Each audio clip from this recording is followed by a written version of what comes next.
السلام علیکم ورحمۃ اللہ وبرکاتہ۔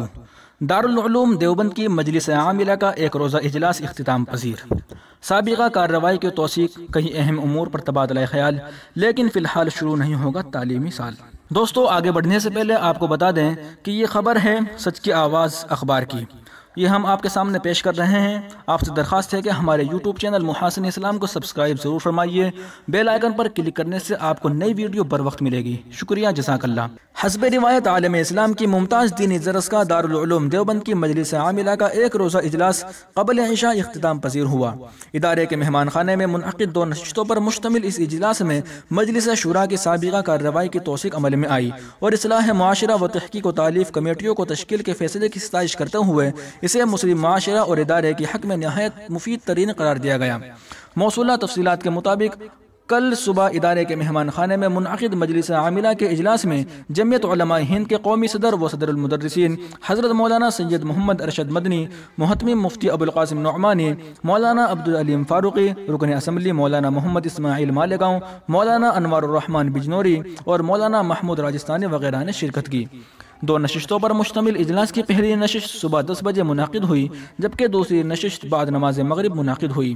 مجلس عاملہ کے اجلاس میں گزشتہ اکتوبر ماہ میں منعقد ہوئی مجلس شورا کے اجلاس میں لیے گئے اہم فیصلوں کی توثیق عمل میں آئی اور ادارے کی ترویج و ترقی کے متعلق کئی اہم امور سمیت آمد و خرچ پر تبادلہ خیال کیا گیا۔ بجٹ، تعلیم و تعمیر اور دیگر ترقیاتی امور کے متعلق تبادلہ خیال کیا گیا اور متعدد شعبہ جات کے نظماء نے اپنی رپورٹیں بھی پیش کی۔ وہیں اراکین نے شورا کی سابقہ کارروائی کی توثیق کی۔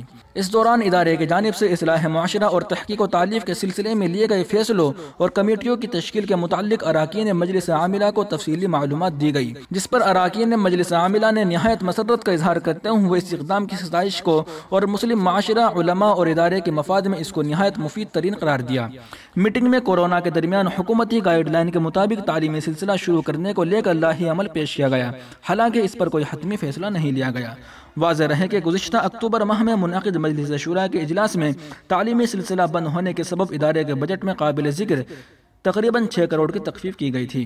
شورا نے اتفاق رائے سے جمعیت علماء ہند کے قومی صدر مولانا سید ارشد مدنی صاحب کو صدر المدرسین، محتمم مفتی ابوالقاسم نعمانی صاحب کو عہدہ اہتمام کے ساتھ ساتھ شیخ الحدیث کے فرائض اور جمعیت علماء ہند کے صدر قاری سید محمد عثمان صاحب منصور پوری کو کارگزار محتمم کے طور پر منتخب کیا تھا۔ شورا نے جمعیت علماء ہند کے دونوں گروپوں میں مفاہمت کے لیے ایک 100 رکنی کمیٹی بھی تشکیل دی تھی، جس میں حکیم کلیم اللہ علی گڑھی، مولانا حبیب ماندوی اور جامعہ مظاہر العلوم سہارنپور کے ناظم اعلیٰ مولانا محمد عاقل سہارنپوری کو شامل کیا گیا۔ دارالعلوم دیوبند کی مجلس شورا کے ممبر کے طور پر جامعہ بدر العلوم گڑھی دولت کاندھلہ کے محتمم و شیخ الحدیث مولانا محمد عاقل قاسمی صاحب کا انتخاب بھی عمل میں آیا تھا۔ عاملہ کی میٹنگ کے متعلق محتمم مفتی ابوالقاسم نعمانی صاحب نے بتایا کہ ادارے میں فی الحال تعلیمی سلسلہ بند ہے۔ عاملہ کی میٹنگ میں سابقہ کارروائی کی توثیق کی گئی اور کچھ ضروری امور پر غور و فکر کیا گیا۔ دوستو، یہ تھی آج کی رپورٹ۔ اس ویڈیو کو زیادہ سے زیادہ شیئر کیجیے تاکہ تمام احباب تک یہ خبر پہنچ جائے۔ شکریہ، جزاک اللہ۔